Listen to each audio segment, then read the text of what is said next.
فبأي آلاء ربكما تكذبان. അല്ലാഹു സുബ്ഹാനഹു വ തആലയുടെ ഉത്തമമായ നാമങ്ങളിൽ അസ്മാഉൽ ഹുസ്നയിൽ അടുത്ത നാമങ്ങൾ അർ-റഹ്മാൻ അർ-റഹീം എന്നീ രണ്ട് നാമങ്ങളാണ്.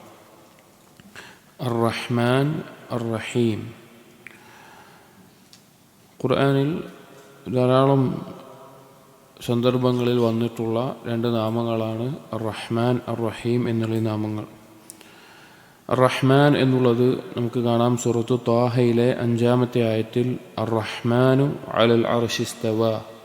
റഹ്മാൻ അർശിന് മേൽ ഇസ്തിവാ ചെയ്തിരിക്കുന്നു, ഉയർന്നിരിക്കുന്നു. അതുപോലെ സൂറത്തുൽ ഫുർഖാനിലെ 59-ാമത്തെ ആയത്തിൽ സുമ്മ ഇസ്തവ അലൽ അർശി അർ-റഹ്മാൻ. അർശിന് മേൽ റഹ്മാൻ ഇസ്തിവാ ചെയ്തിരിക്കുന്നു.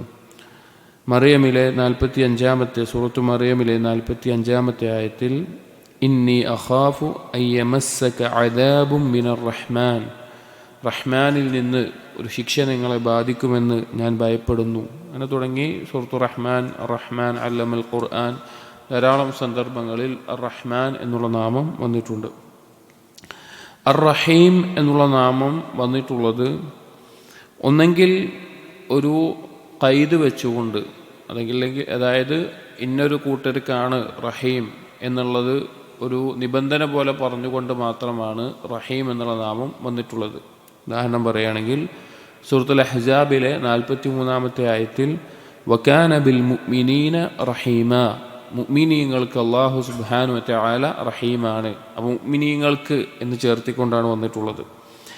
അല്ലെങ്കിൽ റഹീം എന്നുള്ള പദം വന്നിട്ടുള്ളത് മറ്റേതെങ്കിലും, റഹീം എന്നുള്ള നാമം വന്നിട്ടുള്ളത് മറ്റേതെങ്കിലും ഒരു നാമത്തിനോട് ചേർന്നുകൊണ്ടാണ്. ബസ്മലയിലുള്ളതുപോലെ ഖുർആൻ ആരംഭിച്ചത് തന്നെ ബിസ്മില്ലാഹിർ റഹ്മാനിർ റഹീം, റഹ്മാനോട് ചേർത്തിട്ടാണ്. അതല്ലെങ്കിൽ അസീസ് റഹീം, അൽ ഗഫൂറുർ റഹീം, അൽ ബർറുർ റഹീം, അത്തവ്വാബുർ റഹീം, അങ്ങനെ വേറെ ഏതെങ്കിലും പേരിനോട് ചേർത്തിട്ടാണ് റഹീം എന്നുള്ള പേര് വന്നിട്ടുള്ളത്. ഒന്നെങ്കിൽ എന്തെങ്കിലും ഒരു നിബന്ധന വെച്ചിട്ട് മുഅ്മിനീങ്ങളോട്, അല്ലെങ്കിൽ ആ മുഅ്മിനീങ്ങളോട് സത്യവിശ്വാസികളോട് എന്ന നിലക്ക്, അതല്ലെങ്കിൽ മറ്റൊരു പേരിനോട് ചേർന്നിട്ടാണ് റഹീം എന്നുള്ള പദം വന്നിട്ടുള്ളത്. ഈ രണ്ട് നാമങ്ങളും വളരെയധികം ശ്രേഷ്ഠതയുള്ള, പ്രത്യേകതയുള്ള നാമങ്ങളാണ്. അല്ലാഹു സുബ്ഹാനഹു വ തആല ഖുർആൻ ആരംഭിച്ചിട്ടുള്ളത് ബിസ്മില്ലാഹിർ റഹ്മാനിർ റഹീം എന്ന് പറഞ്ഞുകൊണ്ടാണ്. അതുപോലെ തന്നെ ഓരോ സൂറത്തുകളും ആരംഭിച്ചിട്ടുള്ളത് ബിസ്മില്ലാഹിർ റഹ്മാനിർ റഹീം എന്നുകൊണ്ടാണ്. അങ്ങനെ വളരെയധികം പ്രത്യേകതയുള്ള, ശ്രേഷ്ഠതയുള്ള രണ്ട് നാമങ്ങളാണ് ഈ റഹ്മാൻ റഹീം എന്നുള്ളത്. ഇനി ഈ രണ്ട് നാമങ്ങളിലും ഉൾക്കൊണ്ടിട്ടുള്ള വിശേഷണം റഹ്മത്ത്, കാരുണ്യം എന്നുള്ളതാണ്. റഹ്മാൻ എന്ന് പറഞ്ഞാൽ കാരുണ്യം ഉള്ളവൻ, റഹീം എന്ന് പറഞ്ഞാൽ കാരുണ്യം ചൊരിയുന്നവൻ എന്നെല്ലാം അർത്ഥം. ഇനി എന്താണ് ഈ രണ്ടിലും വരുന്ന ഈ റഹ്മത്ത് എന്നുള്ള സിഫത്തിൽ ഈ രണ്ട് പേരിനെയും വ്യത്യാസമാക്കുന്ന കാര്യം എന്താണ്?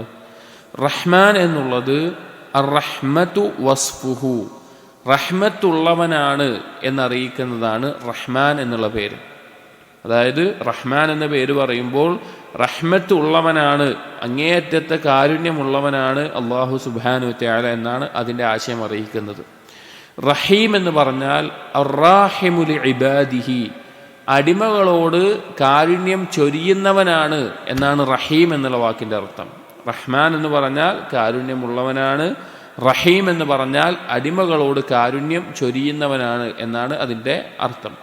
വേറെ രീതിയിൽ പണ്ഡിതന്മാർ ഇതിൻ്റെ ആശയത്തെ അറിയിച്ചത് റഹ്മാൻ എന്ന് പറഞ്ഞാൽ എല്ലാവരോടും പൊതുവായിട്ട് കാരുണ്യം കാണിക്കുന്നവൻ എന്നുള്ള അർത്ഥവും, റഹീം എന്ന് പറഞ്ഞാൽ മുഅ്മിനീങ്ങളോട് പരലോകത്ത് പ്രത്യേകമായി കാരുണ്യം കാണിക്കുന്നവൻ എന്ന അർത്ഥവുമാണ്.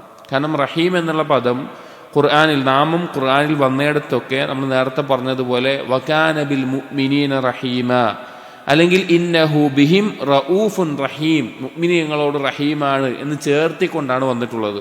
പക്ഷെ റഹ്മാൻ എന്നുള്ള പദത്തെ അർ-റഹ്മാനു ബി ഇബാദിഹി എന്നോ റഹ്മാനു ബിൽ മുഅ്മിനീൻ എന്നോ പ്രത്യേകം വന്നിട്ടില്ല. അപ്പോൾ റഹ്മാൻ പൊതുവായിട്ടുള്ള കാരുണ്യമുള്ളവൻ എന്നുള്ള അർത്ഥത്തെയും റഹീം എന്നുള്ളത് കാരുണ്യം ചൊരിയുന്നവൻ എന്നുള്ള അർത്ഥത്തെയുമാണ് അറിയിക്കുന്നത്. ഇനി അർ-റഹ്മാൻ എന്നുള്ള നാമം അറബി ഭാഷയിൽ ഫഅലാൻ എന്നുള്ള വസനിലാണ് വന്നിട്ടുള്ളത്. അതിൻ്റെ പ്രത്യേകത എന്ന് പറഞ്ഞാൽ അതറിയിക്കുന്നത് അസിഫത്തു സാബിതത്തുൽ ലാസിമത്തുൽ കാമില, ഒരാൾക്ക് സ്ഥിരമായി ഉണ്ടാകുന്ന പരിപൂർണതയുള്ള ഒരു വിശേഷണത്തെ അറിയിക്കാനാണ് പൊതുവെ ആ വസിൻ ഉപയോഗിക്കാറുള്ളത്. അപ്പോൾ റഹ്മാൻ എന്ന് പറഞ്ഞാൽ എപ്പോഴും കാരുണ്യം നിലനിൽക്കുന്ന, അതിൻ്റെ പരിപൂർണതയുള്ള, അതിൻ്റെ വിശാലതയുള്ളവൻ എന്നാണ്. അതിനപ്പുറത്തേക്ക് കാരുണ്യമുള്ള ഒന്നുമില്ല, അതിനപ്പുറത്തേക്ക് കാരുണ്യം നിറഞ്ഞിട്ടുള്ള ഒന്നും തന്നെയില്ല. അതാണ് റഹ്മാൻ എന്നുകൊണ്ട് അറിയിക്കുന്നത്.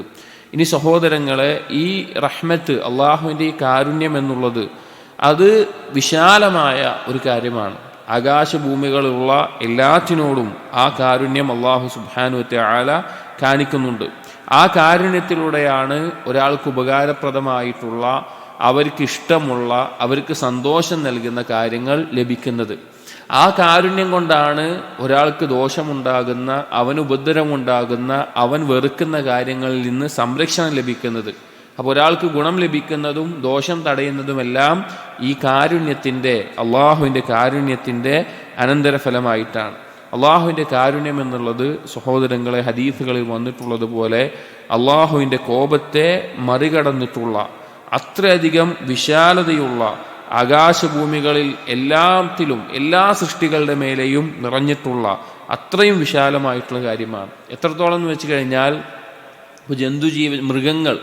മൃഗങ്ങൾ അവരുടെ മക്കളോട് കാരുണ്യം കാണിക്കുന്നുണ്ട്. ഒരു മൃഗം, ഒരു ജന്തുവിൻ്റെ തള്ള അതിൻ്റെ കുട്ടിയോട് കാരുണ്യം കാണിക്കുന്നുണ്ട്. പക്ഷേ അവർക്കതുകൊണ്ട് പരലോകത്ത് പ്രതിഫലം പ്രതീക്ഷിക്കാനോ അള്ളാഹു കൽപ്പിച്ച കാര്യമായിട്ടോ അങ്ങനെ ഒന്നുമല്ല.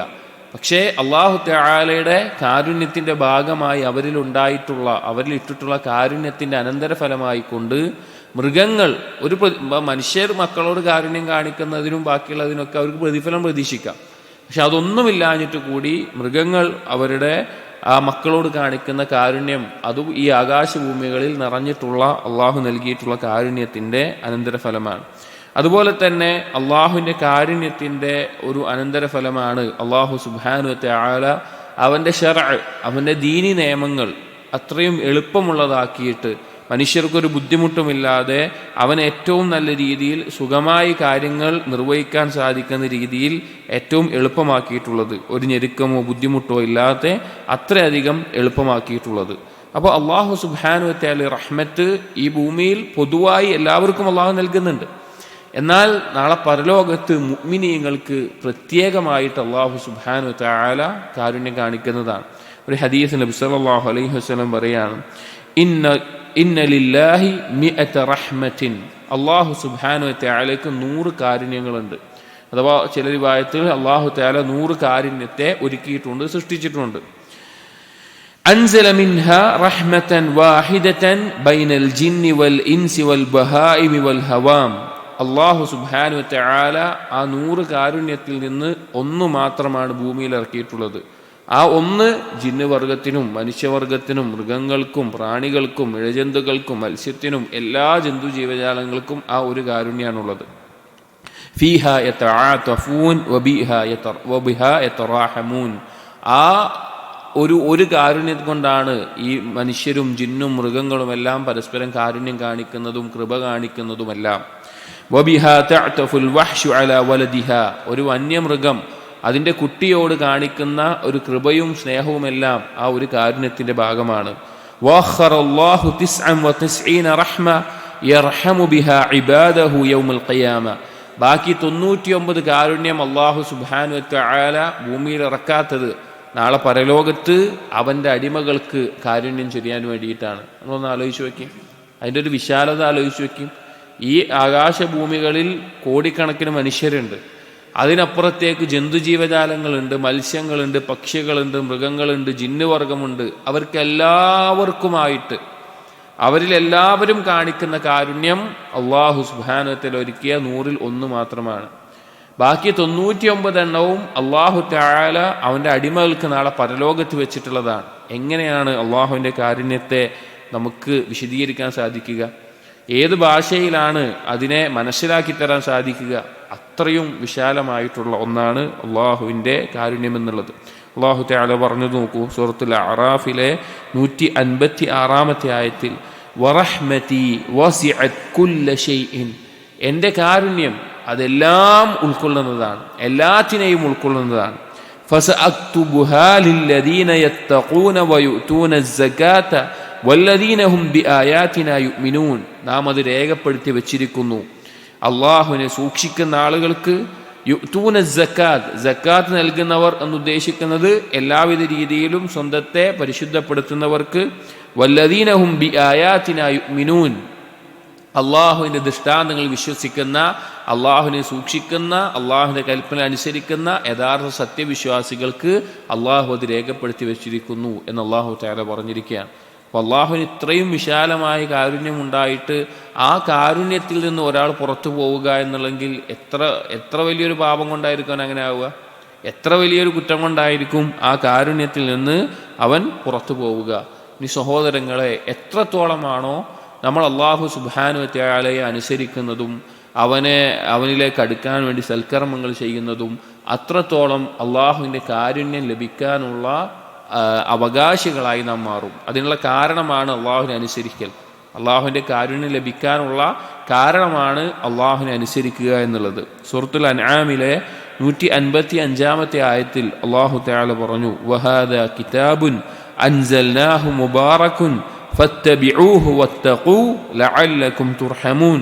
ഈ കിതാബ് ബറക്കത്ത് നിറഞ്ഞ കിതാബാണ് നിങ്ങൾക്ക് ഇറക്കിയിട്ടുള്ളത്, നിങ്ങളതിനെ പിൻപറ്റുക, അള്ളാഹുവിനെ സൂക്ഷിക്കുക, ലഅല്ലകും തുർഹമൂൻ, നിങ്ങൾക്ക് കാരുണ്യം ചൊരിയപ്പെട്ടേക്കാം. അപ്പോൾ ഖുർആനിനെ പിൻപറ്റലും അള്ളാഹുവിൻ്റെ കൽപ്പനകൾ അനുസരിക്കലും അള്ളാഹുവിനെ സൂക്ഷിക്കലും അവൻ്റെ കാരുണ്യം ലഭിക്കാനുള്ള ഒരു കാരണമാണ്. അതുപോലെ സൂറത്തു നൂറിലെ 56-ാമത്തെ ആയത്തിൽ അള്ളാഹു സുബ്ഹാനഹു വ തആല പറഞ്ഞു, വഅഖീമുസ് സ്വലാത്ത വആതുസ് സകാത്ത വഅതീഉർ റസൂല ലഅല്ലകും തുർഹമൂൻ. നിങ്ങൾ നിസ്കാരം നിർവഹിക്കുക, സകാത്ത് നൽകുക, റസൂലിനെ അനുസരിക്കുക, ലഅല്ലകും തുർഹമൂൻ, നിങ്ങൾ കാരുണ്യം ചൊരിയപ്പെട്ടവരായേക്കാം. സൂറത്തുൽ അറാഫിലെ 56-ാമത്തെ ആയത്തിൽ പറഞ്ഞു, ഇന്ന റഹ്മത്തല്ലാഹി ഖരീബും മിനൽ മുഹ്സിനീൻ. ഇഹ്സാൻ ചെയ്യുന്നവർക്ക്, അവരുടെ കർമ്മങ്ങൾ ഏറ്റവും പരിപൂർണതയിൽ ചെയ്യുന്നവർക്ക് അള്ളാഹുവിൻ്റെ കാരുണ്യവും വളരെ അടുത്ത് തന്നെ ഉണ്ട് എന്ന് പറഞ്ഞു കാണാം. ഇനി സഹോദരങ്ങളെ, നമ്മൾ അള്ളാഹുവിൻ്റെ കാരുണ്യത്തെക്കുറിച്ച് ചിന്തിച്ചു കഴിഞ്ഞാൽ അത് എങ്ങനെയും താരതമ്യം ചെയ്യാൻ പറ്റില്ല. ഇപ്പോൾ നമ്മൾ ദുനിയാവിൽ നോക്കുകയാണെങ്കിൽ, ദുനിയാവിലെ ഒരാൾ മറ്റൊരാളോട് ഏറ്റവും കാരുണ്യവും സ്നേഹവും കാണിക്കുന്നത് ഒരു ഉമ്മയുടെ മക്കളോടായിരിക്കും. അത് ജന്തുജീവജാലങ്ങളിൽ പോലും അങ്ങനെ കാണുന്നൊരു കാര്യമാണ്. ഒരു ഉമ്മ അതിൻ്റെ മക്കളോട് കാണിക്കുന്ന സ്നേഹവും കൃപയും കാരുണ്യവുമാണ് ഒരാൾ മറ്റൊരാളോട് കാണിക്കുന്നതിൽ ഏറ്റവും ശക്തമായിട്ട് ഈ ദുനിയാവിലുള്ളത്. അതിനേക്കാൾ അധികമാണ്, അല്ലെങ്കിൽ അതിനോട് താരതമ്യം ചെയ്യാൻ പറ്റാത്ത അത്ര അധികമാണ് അള്ളാഹു സുബ്ഹാനഹു വ തആലയ്ക്ക് അടിമകളോടുള്ള കാരുണ്യം. ഉമർ ഇബ്നുൽ ഖത്താബ് റളിയല്ലാഹു അൻഹു ഉദ്ധരിക്കുന്ന ഒരു സംഭവം കാണാം. ഖുദിമ അലൻ നബി സല്ലല്ലാഹു അലൈഹി വസല്ലം ബിസബിയിൻ. ഒരിക്കൽ കുറച്ച് യുദ്ധ തടവുകാരെ നബി സല്ലല്ലാഹു അലൈഹി വസല്ലം തടവുകാരെ കൊണ്ടുവന്നിട്ടുണ്ട്. فإذا امرأة من السبي تبتغي إذا وجدت صبيا في السبي أخذته وألصقته ببطنها وأرضعته. അതിലൊരു പെണ്ണുണ്ടായിരുന്നു. ആ പെണ്ണ് അതിൻ്റെ കുട്ടിയെ, മുലകുടി പ്രായമുള്ള കുട്ടിയെ തെരഞ്ഞു ഓടി നടന്നിട്ട് അങ്ങനെ തിരയുകയായിരുന്നു. അങ്ങനെ ആ കുട്ടിയെ കിട്ടിയപ്പോൾ അതിൻ്റെ ശരീരത്തിനോട് ചേർത്ത് പിടിച്ച്, മാറോട് ചേർത്ത് അതിന് മുലപ്പാൽ കൊടുക്കുകയാണ്. ഫഖാല ലനാ റസൂലുള്ളാഹി സ്വല്ലല്ലാഹു അലൈഹി വസല്ലം, ആ സമയത്ത് നബി സല്ലല്ലാഹു അലൈഹി വസല്ലം ഞങ്ങളോട് ചോദിച്ചു, അതറൗന ഹാദിഹിൽ മർഅ താരിഹതൻ വലദഹാ ഫിന്നാർ. നിങ്ങൾക്ക് തോന്നുന്നുണ്ടോ ഈ കുട്ടി, ഈ പെണ്ണ്, ഈ സ്ത്രീ അതിൻ്റെ കുട്ടിയെ തീയിലേക്ക് വലിച്ചെറിയുമെന്ന് നിങ്ങൾക്ക് തോന്നുന്നുണ്ടോ എന്ന് നബി സല്ലല്ലാഹു അലൈഹി വസല്ലം ചോദിക്കുകയാണ്. കാരണം ഒന്ന് തടവുകാരായിട്ട് നിൽക്കുകയാണ്, ആ സമയത്തും കുട്ടിയെ എവിടെയെന്ന് നോക്കി അന്വേഷിച്ച കുട്ടിയെ കിട്ടിയപ്പോൾ ആ കുട്ടിക്ക് എത്രയും പെട്ടെന്ന് മുലപ്പാൽ കൊടുക്കാൻ അത്രയും സ്നേഹവും കാരുണ്യം കാണിക്കുന്ന ആ ഒരു ഉമ്മ ആ കുട്ടിയെ നരകത്തിലേക്ക് അല്ലെങ്കിൽ തീയിലേക്ക് വലിച്ചെറിയുമെന്ന് തോന്നുന്നുണ്ടോ എന്ന് ചോദിച്ചു. ഖുൽന, അപ്പോൾ സഹാബികൾ പറയാനില്ല, വല്ലാഹി, സഹാബികൾ പറഞ്ഞു, ഇല്ല, ഒരിക്കലുമില്ല. വഹിയ തഖ്ദിറു അലാ അൻ ലാ തത്റഹു, അതിന് സാധിക്കില്ല, ആ തീയിലേക്ക് വലിച്ചെറിയാൻ ആ ഉമ്മാക്ക് സാധിക്കില്ല എന്ന് പറഞ്ഞു. ഫഖാല റസൂലുള്ളാഹി സ്വല്ലല്ലാഹു അലൈഹി വസല്ലം, അപ്പോൾ നബി സല്ലല്ലാഹു അലൈഹി വസല്ലം പറഞ്ഞു, ലല്ലാഹു അർഹമു ബിഇബാദിഹി മിൻ ഹാദിഹി ബിവലദിഹാ. ഈ ഉമ്മ ആ കുട്ടിയോട് കാണിക്കുന്ന കാരുണ്യത്തിനേക്കാൾ അടിമകളോട് കാരുണ്യം കാണിക്കുന്നവനാണ് അല്ലാഹു സുബ്ഹാനഹു വ തആല എന്ന് നബി സല്ലല്ലാഹു അലൈഹി വസല്ലം അറിയിക്കുകയാണ്. അപ്പോൾ സഹോദരങ്ങളെ, അള്ളാഹുവിൻ്റെ കാരുണ്യം അത്രയധികം വിശാലമായിട്ടുള്ള ഒന്നാണ്. ആ കാരുണ്യം കൊണ്ടാണ് നമുക്ക് ഖൈറുകൾ ലഭിക്കുന്നത്. ആ കാരുണ്യം കൊണ്ടാണ് നമുക്കുള്ള ദോഷങ്ങൾ തടയപ്പെടുന്നത്. ഇനി അള്ളാഹു ഈ റഹ്മത്ത് എന്നുള്ളത് അള്ളാഹുലേക്ക് ചേർത്തി പറയുമ്പോൾ അത് രണ്ട് രീതിയിലുണ്ട്. ഒന്ന് റഹ്മത്തുൻ ആമ്മത്തുൻ, പൊതുവായിട്ടുള്ള റഹ്മത്ത്. അതായത് എല്ലാവർക്കും, അള്ളാഹുവിനെ അനുസരിക്കുന്നവനാവട്ടെ, ധിക്കരിക്കുന്നവനാവട്ടെ, മുഅ്മിനാവട്ടെ, കാഫിറാകട്ടെ, എല്ലാവർക്കും പൊതുവായിക്കൊണ്ട് അള്ളാഹു കാണിക്കുന്ന കാരുണ്യം. ആ കാരുണ്യത്തെ ഖുർആനിൽ അള്ളാഹുവിൻ്റെ ഇൽമിനോട് ചേർത്തി പറഞ്ഞിട്ടുണ്ട്. അതായത് ഒരു കാഫിർ ഒരു കാര്യം ചെയ്താലും മുഅ്മിൻ ഒരു കാര്യം ചെയ്താലും അള്ളാഹു അറിയുന്നുണ്ട്. ഒരു അള്ളാഹുവിനെ സൂക്ഷിക്കുന്നവനാണെങ്കിലും ധിക്കരിക്കുന്നവനാണെങ്കിലും അവൻ ചെയ്യുന്ന പ്രവർത്തനങ്ങൾ അള്ളാഹു അറിയുന്നുണ്ട്. അതുപോലെ തന്നെ ഇതുപോലെയുള്ള എല്ലാവർക്കും പൊതുവായി അള്ളാഹു കാണിക്കുന്ന കാരുണ്യവുമുണ്ട്.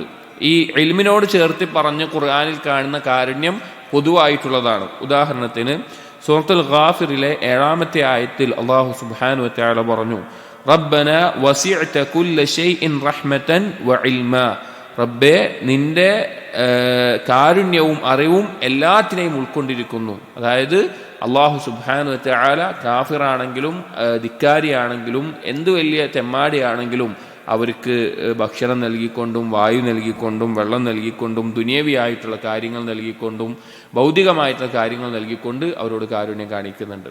രണ്ടാമത്തേത് റഹ്മത്തുൻ ഖാസത്തുൻ, പ്രത്യേകമായിട്ട് അള്ളാഹു കാണിക്കുന്ന റഹ്മത്ത്. അത് അവൻ്റെ മുഅ്മിനീങ്ങളായ അടിമകൾക്ക് ഈമാനികമായിട്ടുള്ള ദീനീയായിട്ടുള്ള അതുപോലെ തന്നെ ദുനിയവിലും പരലോകത്തും ഖൈറുകൾ ലഭിക്കുന്ന, സൽക്കർമ്മങ്ങൾ ചെയ്യാനുള്ള തൗഫീഖ് ലഭിക്കുന്ന, നന്മകൾ എളുപ്പമാക്കി കൊടുക്കുന്ന അങ്ങനെയുള്ള റഹ്മത്ത് പ്രത്യേകമായി മുഅ്മിനീങ്ങളോട് അള്ളാഹു സുബ്ഹാനഹു വ തആല കാണിക്കുന്നുണ്ട്. അപ്പോൾ നമുക്ക് ഈ നന്മകൾ ചെയ്യാനും അതിൽ തുടരാനും ഹിദായത്തും നരകത്തിൽ നിന്ന് രക്ഷയും സ്വർഗത്തിൽ പ്രവേശിക്കാനുള്ള തൗഫീഖും എല്ലാം ലഭിക്കുന്നത് അള്ളാഹുവിൻ്റെ റഹ്മത്തിൻ്റെ ഭാഗമാണ്. അത് റഹ്മത്തുൻ ഖാസ, പ്രത്യേകമായിട്ടുള്ള റഹ്മത്താണ്. ഇത്രയും കാര്യങ്ങളാണ് റഹ്മാൻ റഹീം എന്നുള്ള നാമവുമായി ബന്ധപ്പെട്ട് നാം മനസ്സിലാക്കിയിരിക്കേണ്ട പ്രധാനപ്പെട്ട കാര്യങ്ങൾ.